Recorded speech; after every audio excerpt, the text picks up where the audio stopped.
Hey there, fellow homeowners.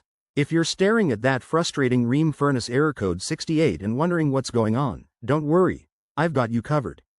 This error typically pops up when your furnace is having trouble detecting a flame, which could be due to a dirty flame sensor, a faulty igniter, or even issues with the gas supply.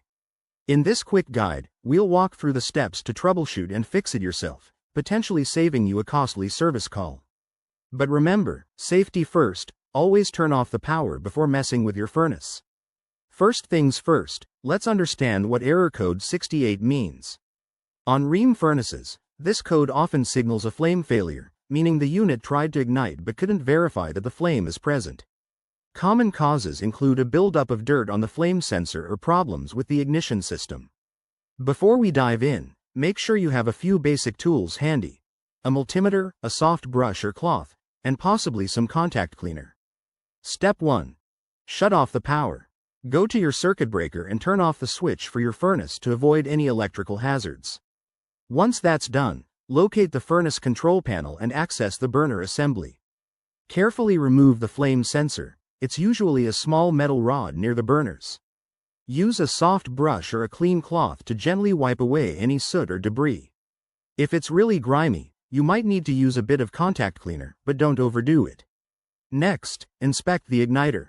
Check for any cracks or signs of damage. If it looks worn out, you may need to replace it, which is a job for someone with experience or a professional. After cleaning the sensor, put everything back together and restore power to the furnace. Reset the system by turning it off and on again or using the reset button if available. Now, test your furnace. Turn it on and see if the error code clears. If it does and the furnace runs smoothly, great job, you fixed it. But if the code persists, it could be a more serious issue like a gas valve problem, so it's time to call in a licensed HVAC technician.